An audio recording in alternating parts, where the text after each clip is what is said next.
জাতীয় উৎপাদনের শতকরা কমপক্ষে 4 ভাগ সম্পদ শিক্ষা খাতে ব্যয় হওয়া প্রয়োজন বলে আমি মনে করি। কলেজ ও স্কুল শিক্ষকদের, বিশেষ করে প্রাথমিক শিক্ষকদের বেতন উল্লেখযোগ্যভাবে বৃদ্ধি করতে হবে।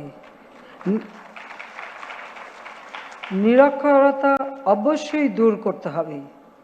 5 বছর বয়স্ক শিশুদের বাধ্যতামূলক অবৈতনিক প্রাথমিক শিক্ষাদানের জন্য একটা ক্র্যাশ প্রোগ্রাম চালু করতে হবে।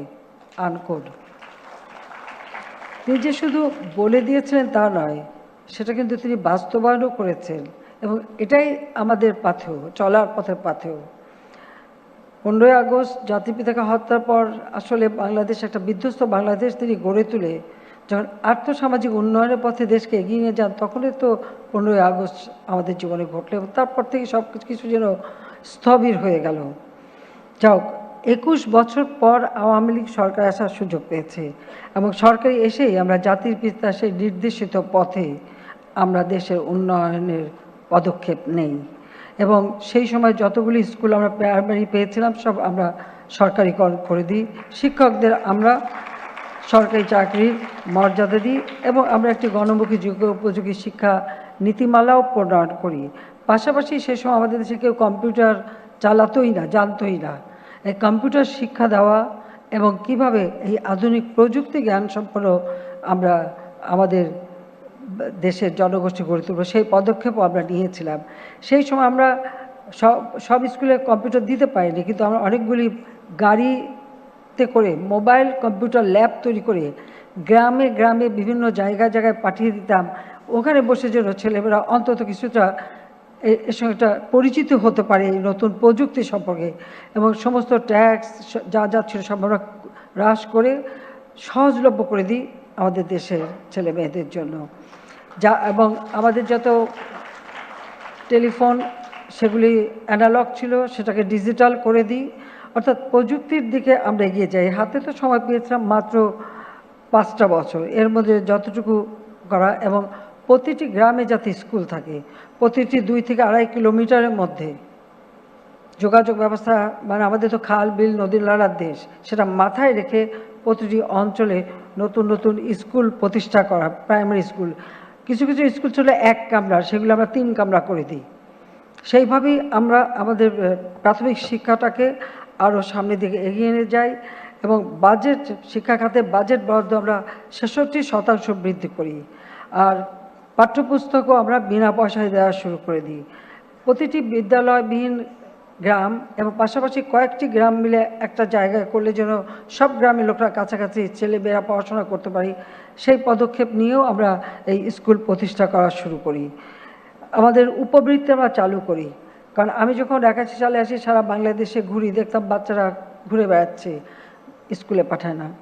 আমি অনেক সময় গ্রামে মাদেরকে জিজ্ঞাসা করেছি যে বাচ্চাদের স্কুলে পাঠান না কেন? তারা বলছে স্কুলে পাঠায় কী হবে, যদি একটু কাজ করে তো অন্তত 10টা টাকা তো কামাই করে আনতে পারে। তা আমি জিজ্ঞেস করতাম যে আমি যদি সেই টাকাটা দিয়ে আপনি স্কুলে পাঠাবেন আপনার ছেলে মেয়েকে? তো গ্রামের মানুষ কিন্তু খুব বেশ ভালোভাবে, খুব শক্তভাবেই কথা বলে। যখন আমি জিজ্ঞেস করলাম যে আমি যদি এই টাকাটা দিয়ে দিই তা আপনি কি আপনার বাচ্চাকে স্কুলে পাঠাবেন? আমাকে সোজা উত্তর দিল, তাই পাঠাবো না কেন? তাই পাঠাবো না কেন? তা আমি বললাম ঠিক আছে, আমি যদি কখনো যেতে পারি ক্ষমতায় অবশ্যই আমি এই ব্যবস্থা করব, কিন্তু আমার বাচ্চাদের স্কুলে পাঠাতে হবে। তো আমরা কিন্তু সরকারে আসার পরে ঠিক সেই ব্যবস্থায় নিয়েছিলাম। মায়ের নামে আমরা মোবাইল ফোন তো পরে আমরা আনতে পারলাম আরও, কিন্তু তখনই কিন্তু আপনারা জানেন যে 3টা কোম্পানিকে আমরা মোবাইল ফোন দিয়ে দিয়েছিলাম এবং আমরা যখন মাদের নামে এই উপবৃত্তির টাকাটা দিতে শুরু করি আমরা দেখলাম 20 লক্ষ মায়ের কোনো মোবাইল ফোন ছিল না, যেটা আমরা নিজেরা কিনে দিয়ে দিয়েছিলাম। তাছাড়া আমরা বিভিন্ন শিশু ভর্তির হার বৃদ্ধি করা, শিশু শ্রম যাতে বন্ধ হয় তার ব্যবস্থা নেওয়া, ঝরে পড়া বন্ধ হয় তার ব্যবস্থা নেওয়া, 4000 স্যাটেলাইট বিদ্যালয় নির্মাণ, প্রাথমিক শিক্ষা উপবৃত্তি প্রদান চালু এবং এ সমস্ত পদক্ষেপ আমরা নিয়েছিলাম। মাত্র 45% ছিল আমাদের সাক্ষরতার হার।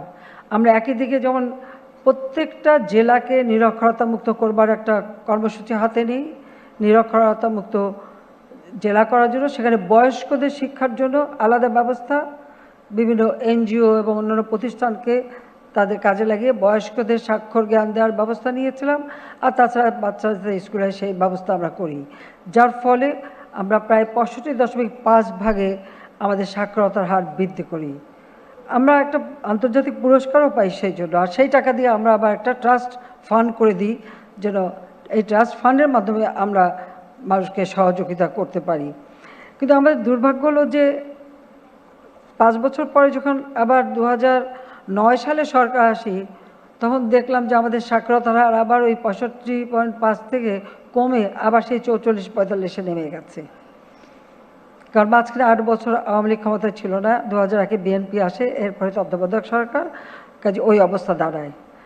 এরপরে আমরা এই 2009 সরকার আসার পর থেকে এখন যে পদক্ষেপ নিয়েছি, তাতে আমাদের সাক্ষরতার হার আমরা আমাদের এই মাত্র কিছুদিন আগে যে হিসাবটা বেরোলো, এর আগে ছিল 76.8 এখন সেটা দেখা যাচ্ছে প্রায় 78 উন্নীত হয়ে গেছে।